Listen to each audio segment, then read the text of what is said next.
तो मूवी की शुरुआत होती है एक फाइटर एरिक से, जिसने अभी अभी एक तगड़े फाइटर को हराया था। तभी उसका छोटा भाई कर्ट मजे मजे में उससे प्रैक्टिस कराने लगा। जिस बीच यहाँ एक मोहतरमा जूसी आ गई, जिसने एरिक को थाईलैंड में अंडरग्राउंड फाइटिंग के लिए ऑफर किया, जिसके बदले में उसने एरिक को काफी पैसे भी दिए कि तुम वहाँ फाइट जीतो या हारो, तुम्हें पेमेंट जरूर मिलेगी। तब एरिक ने जूसी को साफ मना कर दिया, लेकिन इस ऑफर ने उसके दिमाग में जगह बना ली, क्योंकि अंडरग्राउंड फाइटिंग में उसे काफी पैसे मिलने वाले थे। इसलिए वो अपने भाई कर्ट के मना करने पर भी थाईलैंड के लिए निकल गया। अब कुछ हफ्तों बाद कर्ट को अपनी प्रैक्टिस के बीच ही एक लेटर आया, जिसमें एरिक ने उसे कुछ पैसे और थाईलैंड की फ्लाइट टिकट भेजी थी। तब कर्ट भी थाईलैंड जाने के लिए मान गया, क्योंकि शायद जाना तो उसे पहले भी था, बस उसके पास टिकट के पैसे नहीं थे। खैर, अब वो थाईलैंड में एरिक की बैटल देखने पहुंचा, जहां एरिक हमारे बटिस्टा टोंगपो से लड़ रहा था। वैसे लड़ नहीं, वो तो पिटाई खा रहा था, जहां पिटाई लगाते लगाते टोंगपो ने अपने ईगो में आकर एरिक की सांसें रोक दी। ये देखकर कर्ट पागलों की तरह चिल्लाने लगा। जिस बीच यहाँ एक ऑफिसर लुई ने फायरिंग कर दी। तभी यहाँ की लाइट्स भी बंद हो गई, क्योंकि इन इलीगल फाइट्स पर अक्सर पुलिस छापा मारती रहती थी। लेकिन इतने में टोंगपो अपने आदमी के साथ यहाँ से निकल गया। तब कर्ट अपने भाई के सीने से लगकर रोने लगा कि भाई, मैं थाईलैंड क्या देखने आया था और तूने क्या दिखा दिया। ये सीन ऑफिसर लुई भी काफी ध्यान से देख रही थी।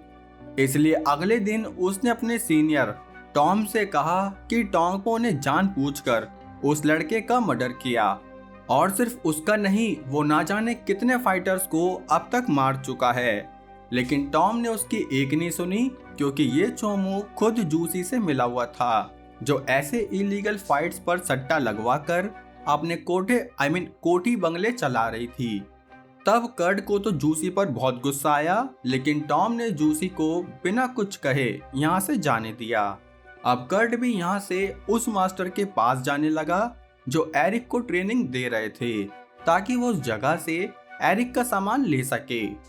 वहाँ इस बुढ़ाऊ को देखकर वो सोचने लगा कि ये ट्रेनिंग दे रहा था। इतने में यहाँ असली मास्टर डुरांड आया, जिसने एरिक के भाई कर्ट को एरिक के बचे हुए $600 दे दिए। तब कर्ट डुरांड को चमकाकर चला गया कि खुद से तो लड़ा ना जावे और मेरे भाई की लुप लुप करा दी। वैसे ये डुरांड कुछ अजीब सा नाम नहीं है। खैर, अब एक ऑफिसर उसे एयरपोर्ट ले गया, जहां उसने कर्ट को वार्निंग दी कि अब से दिख मत जाइए इधर, वरना हवालात में बंद कर दूंगा। लेकिन उसे तो अपने भाई का बदला लेना था, इसलिए यहाँ से ये प्लेन तो उड़ गया, लेकिन कर्ट थाईलैंड से वापस नहीं गया। जगह ही ऐसी है यार। खैर, अब वो यहाँ से टोंगपो के अड्डे पर पहुंचा, जहाँ पर वो इस चौकीदार छंगे से बोला कि मुझे टोंगपो से ट्रेनिंग लेनी है। तब छंगा बोला कि पहले मुझसे तो भिड़ ले बेटा। अब इनके बीच थोड़ी फाइट हुई, जिसमें पहले तो छंगे ने कर्ट को जमीन चटाई, लेकिन फिर कर्ट ने भी छंगे के धागे खोल दिए, जिसके बाद उसकी लड़ाई टोंगपो के सीनियर स्टूडेंट पोपले से हुई, जहां पोपले ने कर्ट की शर्ट फाड़कर उसकी पीपनी बचा दी। लेकिन ये लोग कर्ट से काफी इंप्रेस हुए, इसलिए उन्होंने उसे यहीं रहने का मौका दे दिया। अब शाम को माल पानी लपेटकर इन्होंने घेरा बना लिया, जहाँ इनकी ट्रेनिंग होने वाली थी। तभी यहाँ टोंगपो आया, जिसने इन्हें अपने घुटने से सीमेंट की स्टैचू को तोड़ने की कुछ टेक्निक बताई, जिसे देखकर कुछ स्टूडेंट तो एक्साइटेड हुए, लेकिन कुछ की लुप लुप भी हो गई कि भैया घुटनों की कटोरी ना टूट जाए। खैर, अब थोड़े बहुत करतब देखने के बाद टोंगपो शांति के साथ सोने चला गया। यहाँ रात के 9 बजते ही कर्ट उठ गया, जहाँ चोरी चोरी चुपके चुपके वो एक गन लेकर टोंगपो के कमरे में पहुंचा, जहाँ टोंगपो तो भाई भूतों की तरह बैठा पड़ा था। असल में वो जानता था कि कर्ट अपने भाई का बदला लेने जरूर आएगा, जिसके लिए उसने कर्ट की खूब बेइज्जती भी करी कि वाह शेर, इतने लीचड़ हो तुम कि तुम मुझे सोते हुए मारने आए थे। यही कहते हुए उसने कर्ट को अपने थोड़े से प्रसाद से बेहोश कर दिया। अब जब उसे होश आया तो टोंगपो के ही आदमी पेप्सी ने उसे समझाया कि भैया मास्टर पो से पंगा मत लो, क्योंकि वो पुलिस में अपनी अप्रोच लगाकर अपने दुश्मनों को गायब करा देते हैं। तभी तो पुलिस ऑफिसर कर्ट को अरेस्ट करने आ गए, लेकिन इतने में यहाँ ऑफिसर लियू भी आ गई, जो कर्ट को अपने साथ ले गई। असल में सिर्फ कर्ट ही अपने भाई एरिक के लिए गवाही दे सकता था, जिससे लियू की काफी मदद होती। अब ये थोड़ी दूर निकले ही थे कि तभी कुछ हाथियों ने इनका रास्ता रोक दिया। असल में पेप्सी ने यहाँ अपने चेले भेज दिए, क्योंकि लियू हमेशा से सही करने के चक्कर में टॉम के खिलाफ ही रहती थी। तब कर्ट ने उन गुंडों को बढ़िया प्रसाद देना शुरू किया।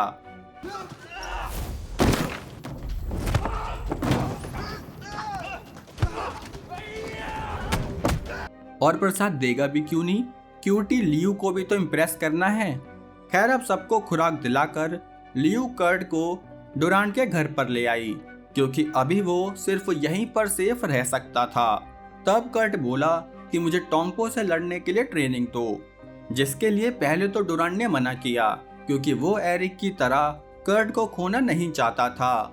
लेकिन तब भी कर्ट ने उसे अपनी स्किल दिखानी शुरू करी, जो कि मास्टर डुरांड के आगे एकदम नकली थी। इसलिए डुरांड ने रात से ही कर्ट की फुल बॉडी मसाज शुरू करवा दी, जिसके अगले दिन से उसकी हार्डकोर ट्रेनिंग शुरू हुई, जिसमें डुरांड ने भाई साहब कर्ट का फट निकलने तक उसकी ट्रेनिंग जारी रखी। कर्ट भी रोज बहुत सारी ट्रेनिंग करके स्ट्रेंथ का डेटा सेव करता, जिसे वो रात में ऑफिसर ल्यूई को ट्रांसफर कर देता। तो हो गया ना डेटा ट्रांसफर। खैर, अब धीरे धीरे उसकी स्ट्रेंथ बननी शुरू हो गई, जिसे चेक करने डुरांड कर्ट को एक एरिना में लेकर आया, जहां उसका दोस्त मास्टर जोसेफ ट्रेनिंग देता था। तब उन्होंने कर्ट का ऐसे टफ फाइटर से मैच कराया जिसे लोकली कोई नहीं हरा पाया था। अब इनकी फाइट शुरू हुई, जिसमें कर्ट अटैक करने की कोशिश तो बहुत करता, लेकिन वो दूसरे फाइटर पर ठीक से अटैक कर ही नहीं पा रहा था, जिसके चलते उस लोकल फाइटर ने कर्ट की फट निकाल दी। तभी बीच में डुरांड आया, जो लोकल फाइटर को एक किक से साइड में फेंक कर कर्ट को अपने साथ ले गया। अगली सुबह लियू ने उसे मना किया कि तुम्हें सेंटर को छोड़कर कहीं नहीं जाना, और ये कहकर वो खुद यहाँ से चली गई। खैर, तभी यहाँ टोंगपो का चौकीदार छंगा आया, जो बोला कि टोंगपो ने मुझे अपने सेंटर से निकाल दिया, लेकिन उसे डुरांड की ट्रेनिंग पर भी पूरा भरोसा नहीं था, जो भरोसा दिलाने के लिए डुरांड ने छंगे को 2 मिनट में उसकी असली जगह दिखा दी। तब छंगा भी डुरांड से ट्रेनिंग लेने के लिए तैयार हो गया, जहाँ इन्होंने खूब तलवारबाजी की, जिसके बाद डुरांड ने उन्हें वो टेक्निक बताई जिससे ये टोंगपो के स्पेशल मूव को ब्रेक कर सकते थे। अब जब कर्ट अच्छा खासा स्ट्रॉन्ग बन गया, तो वो यहाँ से टोंगपो के कैंप में पहुंचा, जहाँ थोड़ी हाथापाई करने के बाद उसने टोंगपो को फाइट के लिए चैलेंज किया। लेकिन उससे पहले कर्ट का सामना पोपले से हुआ, जिसे कर्ट ने बड़ी फुर्ती में मार गिराया। तभी टोंगपो ने अपना एक और चेला भेजा, जिसने पहले तो कर्ट की खटिया खड़ी कर दी, लेकिन जल्दी कर्ट ने उसे भी बिछा दिया, जिसके बाद टोंगपो ने पेप्सी से कहकर फाइट का वो चैलेंज एक्सेप्ट कर ही लिया। लेकिन उनकी ये सारी बात पुलिस भी सुन रही थी, जिससे लियू को पता चल गया कि कर्ट टोंगपो से लड़ने वाला है। असल में पुलिस ने पहले ही कर्ट की बॉडी में एक साउंड बगिंग सिस्टम लगा दिया था। साथ ही इन्हें ये भी पता चला कि इन सारी फाइट्स को इलीगल फाइट्स को जूसी ही ऑफिसर टॉम के थ्रू स्पॉन्सर करती है।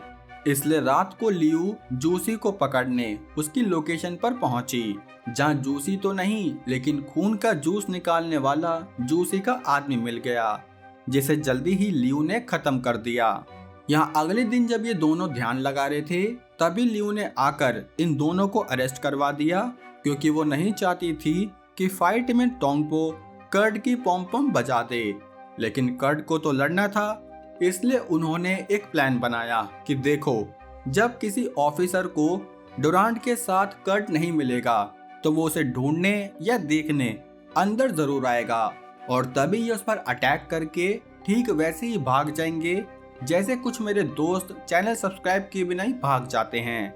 खैर, अब इन्होंने यहाँ खूब तोड़ा फाड़ी मचा दी, जिसके बाद ये दोनों बैटरी रिक्शा में बैठकर टोंगपो से लड़ने पहुंच गए, जहां पर ये जूसी मैडम भी ऑलरेडी मौजूद थी। तब टोंगपो के चेले पेप्सी ने सबको बताया कि यहाँ 3 राउंड्स होंगे, जिसमें पहले राउंड में सिर्फ हाथों का इस्तेमाल होगा, वैसे नहीं लड़ाई के लिए। बाकी दूसरे तीसरे राउंड में ये एक दूसरे के अखरोट फोड़कर भी जीत सकते हैं, लेकिन जीतेगा वही जो दूसरे फाइटर को जान से मार देगा। अब पहला राउंड शुरू हुआ, जिसमें टोंगपो ने दिखा दिया कि उसे मौत का डांसर क्यों कहते हैं। सही में भाई, उस पर कर्ट के किसी अटैक का असर हो ही नहीं रहा था, और जब उसने खुद अटैक किया तो कर्ट के कुत्ते फेल हो गए। जिसके बाद पहला राउंड यहीं खत्म हुआ। तब डुरांड ने उसे नींबू पानी पिलाया कि हिम्मत से लड़ो भाई। इतने में पेप्सी ने बताया कि सेकंड राउंड में ये दोनों फाइटर अपने हाथों में शीट पहनकर कांच के टुकड़ों का इस्तेमाल कर सकते हैं। अब सेकंड राउंड शुरू हुआ, जिसमें कर्ट ने टोंगपो पर बहुत सारे अटैक करे, लेकिन ये टोंगपो भाई साहब पता नहीं कौन सी खली की दही पी कर आया था कि इस पर कुछ असर होवे ही ना। वो तो किस्मत है कि कर्ट के खत्म होने से पहले सेकंड राउंड यहीं खत्म हो गया। तभी फाइट वेन्यू के बाहर लियू भी पुलिस को लियू के आ गई। या अंदर डुरांड कर्ट को थर्ड राउंड के लिए समझाने लगा कि ये सिला दोगे तुम मेरी ट्रेनिंग का, अरे वो इंसान ही है, डर क्यों रहे हो उससे। इतने में यहाँ लियू ने अंदर आकर जूसी को पकड़ लिया, और सिर्फ पकड़ा नहीं बल्कि सीधा अरेस्ट ही कर लिया। जिसके बाद वो ये मैच रुकवाती, लेकिन फिर उसने कर्ट को एक मौका देने का सोच लिया कि हाँ शायद ये अपने भाई का बदला ले पाए, जिसके लिए उसने ये फाइट चलने दी। अब थर्ड राउंड में तलवारों का इस्तेमाल होना था, जिसकी ट्रेनिंग डुरांड ने कर्ट को दी थी, इसलिए कर्ट काफी कॉन्फिडेंट होकर लड़ने लगा। लेकिन ये कॉन्फिडेंस देखकर टोंगपो ने जल्दी ही उसकी तलवारें गिरा दी, जिसके बाद उसने हाथों से ही लड़ाई शुरू करी, जहाँ उसने फाइट के बीच में अपना स्पेशल सबमिशन मूव लगा दिया, जिससे कि कर्ट को अपने भाई एरिक की आलू पूड़ी याद आ गई। खैर अब उसने इस लॉक से निकलने की काफी प्रैक्टिस की थी, इसलिए वो जैसे तैसे टोंगपो के चंगुल से बच निकला। जिसके बाद तो भैया उसमें ऐसा कॉन्फिडेंस आया कि उसने दे दनादन हमले शुरू कर दिए, जिससे कि टोंगपो की पोपो होने लगी। अब उसने देखा कि टोंगपो नहीं लड़ पाएगा, तो वो यहाँ से उसे बिना मारे जाने लगा। लेकिन तभी टोंगपो ने उस पर तलवार से हमला किया, जिससे कर्ट तो बच गया, लेकिन अब उसने वो तलवार टोंगपो को ही शगुन में गिफ्ट कर दी, जिससे कि टोंगपो का चैप्टर यहीं क्लोज हुआ। और अगले दिन लियू अपनी जॉब छोड़कर कर्ट के साथ अमेरिका चली गई। लेकिन आप अमेरिका जाने से पहले कमेंट में पिन लिंक से हमारे दूसरे चैनल द एक्सप्लेनर्स कल्ट 2.0 को सब्सक्राइब कर लो, क्योंकि कल ठीक 8 बजे मैं उस पर हमारे डॉनली भैया की न्यू मूवी एक्सप्लेनेशन डाल दूंगा। अब चलो आज के शाउट आउट देखें। जहाँ एंग्री भाई को शाउट आउट नहीं दिया तो वो सुपारी लेकर आ जाएंगे। भाई सुपारी की जगह खट्टी डोफे ले आओ यार, उसकी ज्यादा जरूरत है। भिंडर भाई कह रहे हैं नो फार्मर नो फूड। एकदम करेक्ट बात है भाई, इसलिए कभी ऐसे प्रोफेशन के लोगों से कुछ लो तो उनसे मोल भाव मत किया करो। थोड़े एक्स्ट्रा पैसे दे भी दोगे तो कोई बात नहीं यार। नैनवन भाई कह रहे हैं कि मैंने दूसरे चैनल पर वीडियो नहीं डाली। भाई वीडियो तो मैंने डाली थी, लेकिन ये यूट्यूब टेंशन मत लो, कल 8 बजे तक मिल जाएगी।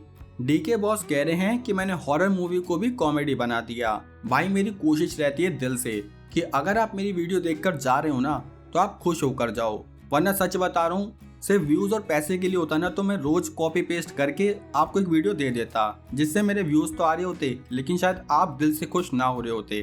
खैर मनप्रीत भाई को भी शाउट आउट डन। अब इस वीडियो पर अपना प्यार दिखाओ, साथ ही सब्सक्राइब बटन को थोड़ा ज्यादा प्यार दिखाओ। बाकी हम मिलेंगे हमारी अगली वीडियो में, तब तक के लिए जय हिंद मेरे दोस्तों।